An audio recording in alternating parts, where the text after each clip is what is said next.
Welcome back to Cinema Recapped. Today we will recap the first season of the historical drama called Vikings. Don't forget to like and subscribe. In 793 AD, Ragnar Rothblock and his brother Rollo are among a Viking raiding party who had attacked the Baltic lands looking for treasure and to capture slaves to sell. Although they are greatly outnumbered by the local forces, their fighting skills are unparalleled as they easily defeat the Baltic forces, slaughtering everyone including those who tried to escape. The two brothers belonged to a Northman tribe popularly known as the Vikings, who in spite of belonging to a very small coastal town known as Kattegat, were a well-known and feared tribe due to their crude lifestyle and barbaric culture. They worshipped war gods called Odin and Freya, war gods who encouraged their believers to be fearless fighters willing to die in the battlefield, believing that this was the only way to get to their heaven called Valhalla. But the harsh climatic conditions and infertile nature of their lands fueled their thirst for war and bloodshed even further, as every summer without fail, the Northmen would sail east to the Baltic lands and attack them, looking for food, treasure, weapons and slaves to help them survive through the harsh winters.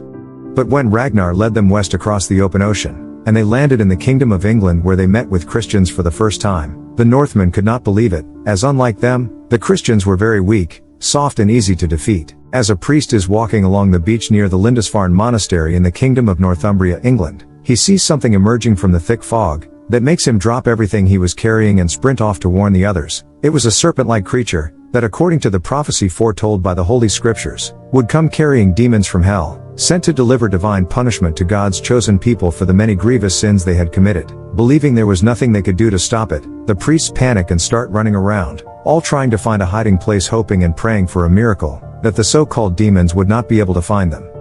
On the other hand, deep within the thick fog, when the Vikings see dry land and hear bells coming from the monastery, they all jump up and start celebrating as for the first time they had been able to go west across the open ocean to new lands. They land on the beach and immediately start to prepare ready for war. They apply blood on their faces for good luck, and clean their weapons before proceeding towards the direction of the bell. But the further they went, the more confused they become, as nobody was coming to try and stop them. When they reach the gates to the monastery, once again, nobody was protecting the gates. This makes them even more cautious as they think they are walking right into an ambush. They break down the gate and proceed inside, but once again, nobody comes to face them. Ragnar breaks one of the doors and inside, they find them, the priest cowering and hiding. This makes the Vikings even more confused as they are used to people fighting back, and as the rest go around finding and killing the priest, Ragnar walks off looking for treasure. He walks into a room and could not believe his eyes, as the place is filled with every kind of treasure, from silver cups to golden candle stands. But once again, nobody was protecting them. They even hesitate to touch them, thinking a magic spell had been cast to protect the treasure. Ragnar finds a priest hiding inside the room, but before he ends him, the priest speaks the Viking language, begging them to spare his life, and this simple action makes Ragnar hesitate taking his life. While all the rest are happy to find lots of silver and gold, Ragnar is more curious about other things. He asks the priest why, in spite of having many treasures lying around, the priest only chose to protect a book. He is also curious why only men live in this strange place, and why is nobody protecting the many treasures found in this place. After rounding up all the survivors to take as slaves and collecting as much treasure as they could, the Northmen set the place ablaze, then march back to their boat and sail into the ocean, heading back to their home. By the time they reach the coastlines of Kattegat, one of the priests had not survived the journey, so the Vikings just take his body and throw it off the boat into the ocean without showing any remorse. News of their arrival and successful raid quickly spread, and the entire village come to meet them, all chanting Ragnar's name for this daring adventure. But in the midst of all the celebrations, Ragnar is intercepted by Canute, as the Earl of Kattegat had summoned him to his hall to answer for disobeying him. A few weeks earlier, during a gathering of the Vikings in Earl Haraldsson's great hall to discuss the summer raids, Ragnar had spoken out of turn, suggesting that instead of sailing east and attacking the Baltic lands as they always do, they should risk and instead sail west, across the open ocean, as he had heard stories of rich and plentiful lands to the west. But the Earl quickly dismissed him, claiming that the stories are nothing more but stupid tales, and because Earl Haraldsson owned everything in Kattegat including the boats for sailing, he calls Ragnar to the side and warns him not to bring up this story again. He also threatens to take Ragnar's small piece of land if he disrespects him like that again. But Ragnar does not listen, as instead, he approached a boat builder called Floki as he wanted his own boat. He organized and held secret meetings during the night, trying to convince a few Vikings to go against the Earl's ruling, and join him in his daring journey heading west, and all the men agreed except for Canute, who went straight to Earl Haraldsson and reported Ragnar, consequently missing a chance to sail west. In the present day, all the loots, including the slaves, are taken in front of the Earl, Then Ragnar starts narrating the story of how easy it was to take the treasures, claiming that it was as easy as taking candy from a baby, thinking that the Earl would be happy and even reward him greatly. But instead, the Earl confiscates all the treasures, claiming that everything in Kattegat belongs to him. He only allows each one of them to only take one item from the loot as a reward. While the rest of his men take valuable treasures made of silver and gold, Ragnar walks around the room seemingly disinterested in the material things, then announces he wants to take the priest as his slave. And considering the priest is a frail, weak man who could only be sold for some few coins, the entire room bursts into laughter, including Queen Sigi. Ragnar takes the priest's slave, Athelstan, and drags him from the town of Kattegat up to his home in the mountains, where as if he is just a normal guest, he introduces his entire family to him. He introduces his wife Lagertha, his son Bjorn and his daughter Gitta to the slave. But from the very start, something seemed off, as instead of being treated like half a human as it is the case of other slaves, Athelstan gets a very different treatment from Ragnar and his family. He is allowed to roam around freely without the supervision of anybody. He shares drinks and food with the family as if he is an ordinary guest. He is even offered to join Ragnar and Lagertha during sex, something he always refused due to his vows of celibacy. And before long, Athelstan starts feeling at home. He starts sharing things about England and even teaches Ragnar the English language. He reveals that there are many monasteries all across England, all filled with treasures as the Christians gave offerings to their god through them. When Ragnar gathers enough information from the priest, he takes him back to the Earl as he wants to sail west again. He requests for the Earl's permission to sail back to England and raid the nearby towns which the priest had unknowingly revealed are full of treasure. He even promises to give the Earl all the plunder he takes, and although the Earl is still not comfortable with the idea, he agrees, but on one condition, that Canute is to join them on his behalf. In spite of using the priest's vulnerability against him, Ragnar does something that shocks everyone, including the priest himself, as he leaves the slave Athelstan in charge of his own children, claiming he is a responsible person. On the other side, as Ragnar's men are preparing to leave, Canute finally joins them, but Rollo immediately throws him to the ground and proceeds to choke him out. And when he regains consciousness, Rollo warns him that if he is planning to betray anybody on that boat, he will personally end him. They sail off from the coastlines of Kattegat heading west once more, but when they reach the kingdom of Northumbria, England, their boat is seen by a local man, who proceeds to ride to a nearby town to warn them about the foreigners, and by the time the Vikings dock, a small group of English soldiers quickly come to meet them. At first, as Ragnar knows a little bit of English thanks to his slave Athelstan, he pretends they are traders only interested in doing trade, but their rough appearance and aggressive nature do not do them any favors, as before long, Floki snatches a necklace from a soldier's neck, causing the already frightened soldiers to remove their sword ready to fight the foreigners, but the Northmen fight back, very quickly defeating them as only one English soldier manages to escape. The soldier rides straight to the palace of King Eel, to deliver the bad news to the king himself. He reports that the foreigners are unlike something they had ever encountered, as most were as tall as giants, and used axes instead of swords to fight.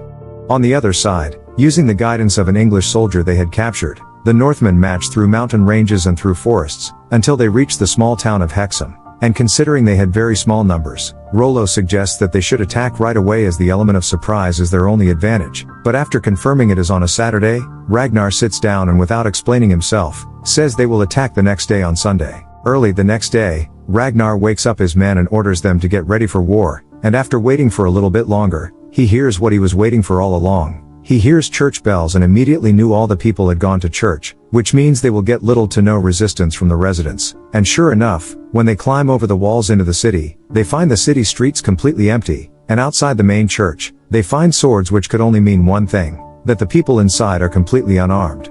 When they break open the church door, they find the residents and completely surround them. Ragnar promises the priest that no one will be harmed if they do not resist, but when the priest tries to stop Floki from taking a golden crucifix, he proceeds to slit his throat, killing him. Canute breaks into a house looking for treasures, but only finds a frightened woman hiding with her child, so he throws her against a table attempting to take advantage of her. Lagertha walks into the same room. She tries to stop him, but Canute attacks her also. He hits her head against the table and attempts to tear off her clothes, but Lagertha removes a knife and proceeds to stab him in the stomach, ending him. As they are leaving after collecting all the loots, Ragnar notices he could not see Canute, and Lagertha confesses that he killed him after he tried to take her by force. His face is immediately filled with horror, as he is sure the Earl will use this against him. As they are making a turn leading to where the boat is, they find a small troop of Saxon soldiers blocking their way, and immediately, they all drop the loots they were carrying and fearlessly walk towards the Saxon forces. They try shooting arrows at them, but the Vikings quickly form a shield wall blocking the arrows. The Saxons charge and attack the Northmen, but the Vikings manage to hold them back. They try breaking through the shield wall, but the Vikings push them back while shooting arrows at them. The Northmen break out of the shield wall, and very easily annihilate the Saxon soldiers as their commanders watch from a distance. Some start running trying to escape, but the Northmen chase after them and only their commanders manage to escape. When news reaches King Eil of how easily his soldiers were defeated by the Northmen, he gets very angry with his commander for reporting that the Northmen are not only fearless and ruthless fighters, but also fight as if they are possessed by demons, as this only serves to frighten his soldiers even further, and as punishment for this, he orders the commander to be thrown into a pit filled with snakes.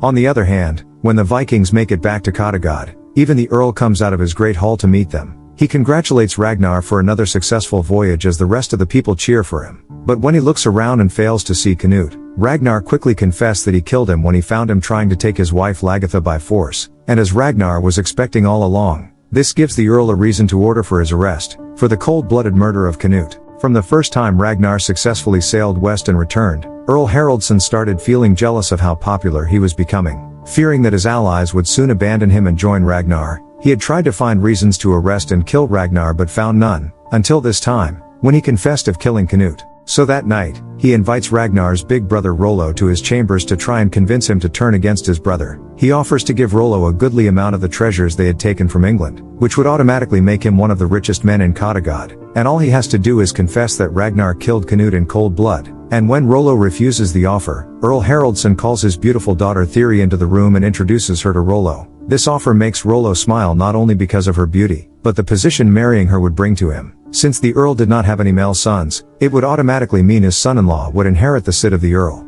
The next day, Ragnar is led into the room where his judgment is to be passed. The Earl who accuses Ragnar for the willful murder of Canute claims to have a key witness ready to testify against him, and when Ragnar sees the Earl's witness who is willing to testify against him, his face freezes as he could not believe his brother could betray him. But when Rollo begins to speak, instead of supporting the Earl's claim as they had agreed, he supports his brother by confirming Canute was killed for trying to rape Ragnar's lawful wife Lagertha, and with this testimony, Earl Haraldsson is left without a choice but to release Ragnar. That night as they are drinking, celebrating Ragnar's freedom and the successful mission, armed men enter into the pub and completely surround Ragnar and his family. They try attacking them but his crew fights back, and as they are sure that the Earl was the one who gave the hit, they pile up all the attackers' lifeless bodies and leave them outside his house.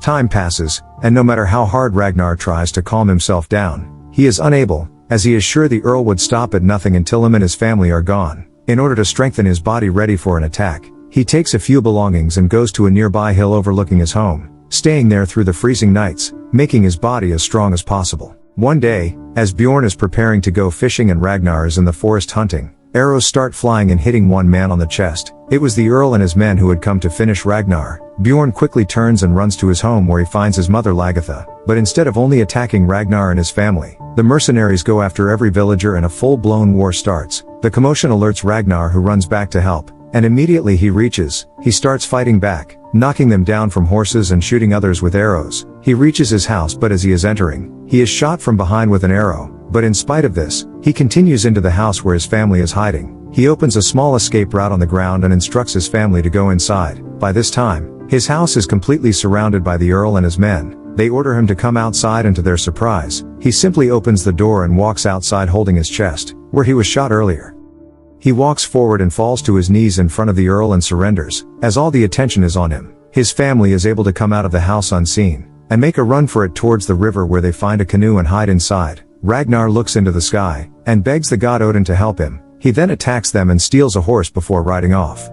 He tries riding deep into the forest, but when he realizes he is being followed, he abandons the horse and proceeds on foot. But before long, they locate him again. He tries climbing up a hill but the mercenaries are still hot on his toes. By this time, he had lost so much blood that he is too weak to walk. When he reaches the edge of the cliff, Ragnar loses consciousness, and falls from the cliff into the river below, thankfully close to where his family is hiding inside the canoe. The priest immediately dives into the river and after a few minutes, he re-emerges with an unconscious Ragnar. An event that was supposed to be full of joy for his people and his family, turns into the darkest and most sorrowful day of their lives. He is taken straight to Floki's home as it is the only place he could be safe. In order to disinfect his wounds and stop the bleeding, they first insert a red-hot knife into his wound to disinfect them, then apply a paste made of garlic, sage and ash to stop the bleeding. and although he remains unconscious, this improves his condition greatly as the bleeding stops. On the other side, the mercenaries report back to the Earl that they had seen him fall from the cliff, and although they did not find his body, they are sure a fall from that height was enough to kill him.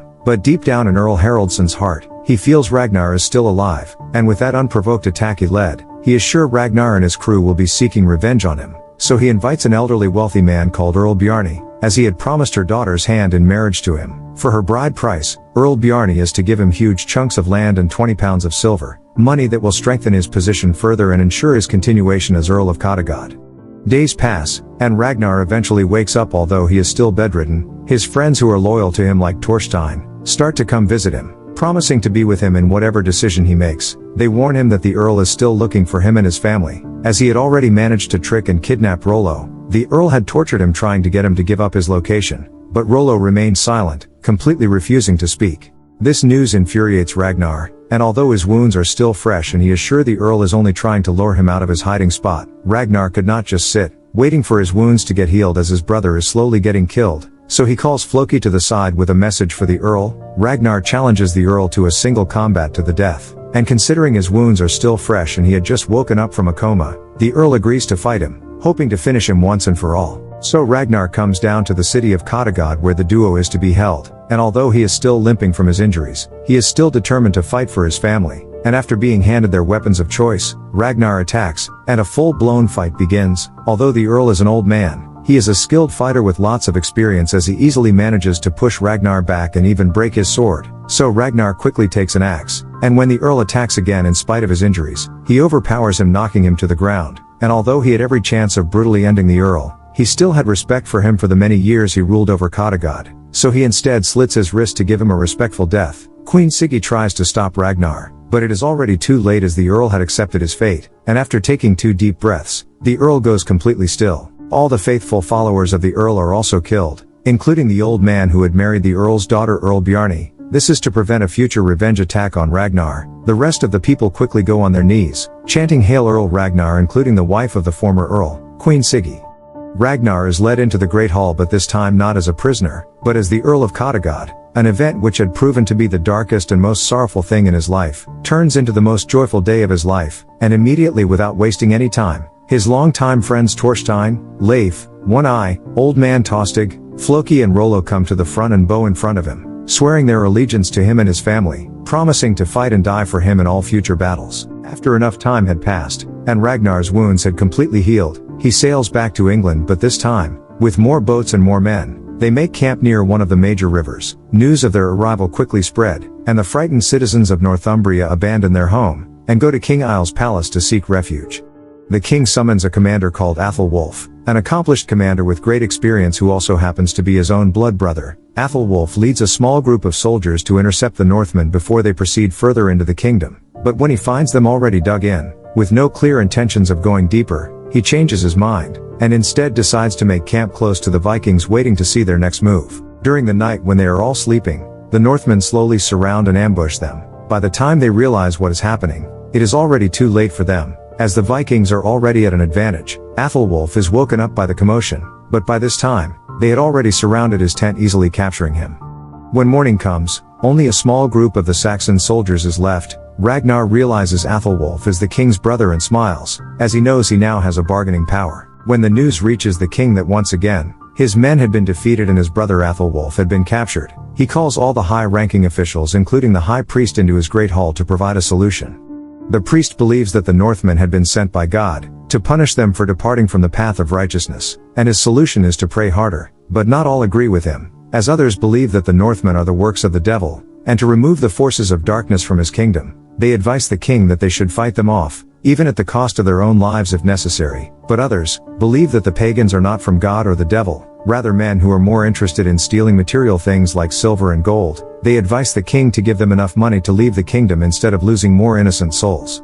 Ragnar rides and stops just outside the palace gates with Athelwulf, and when a Saxon force ride out to meet him, instead of allowing him in, he simply turns around and rides back without giving a single demand. Although he knows entering into that palace could mean instant death to him, Ragnar is still curious to see how the king lives. When they go back for the second time, the palace gates are opened and they are allowed inside. After getting served food and drinks, the impatient king asks for their demands for the safe return of his brother, which Ragnar stands and shouts for everyone to hear. His demand is 2,000 pounds of silver and gold, and although this is a substantial amount, the king quickly agrees to pay the ransom. But before the Vikings are allowed to leave, the king gives them 2 conditions they must obey. 1. They are to return to their camp and remain there, and 2. As a symbol of their treaty, one of them must agree to be baptized and convert into Christianity. While the rest of them laugh at this ridiculous condition, Rollo stands up and volunteers to be baptized. Rollo is taken to the river where the baptism is to take place, and after reciting the Lord's Prayer, his head is submerged into the cold river as his fellow Vikings watch and laugh at him, and after re-emerging from the waters, the priest gives him a firm hug, symbolizing his welcoming into Christianity with a new Christian name of Rolf. As they had agreed with the king, the Vikings stay in their camp, patiently waiting for the 2,000 pounds of silver and gold to be delivered, and sure enough, before long, a cart full of boxes is left outside their camp. They all stand and run towards the treasure while cheering, but Ragnar stops them at the entrance, and instead sends a few men to check what is inside. But when the boxes are opened, they are all completely empty. Suddenly, Saxon forces come from every direction, and all the Viking soldiers outside the camp are immediately killed. The rest of the Vikings quickly take their weapons, and walk towards the camp entrance waiting for them to reach, but as they are about to enter, a hidden spike is raised, which totally disorients and disorganizes their formation, and with that confusion, the Vikings run outside and a full-blown war begins. Although they are outnumbered, their fighting spirit is unmatched as they manage to not only overpower the English soldiers, but also frighten them as they start running away. Rollo, who is still angry as he was baptized for nothing, goes on a killing spree, finishing anybody who is still moving. With that attack, it becomes very clear that the king does not care if his brother leaves or dies, so they first slaughter him, then send his dead body to the palace for the king to see.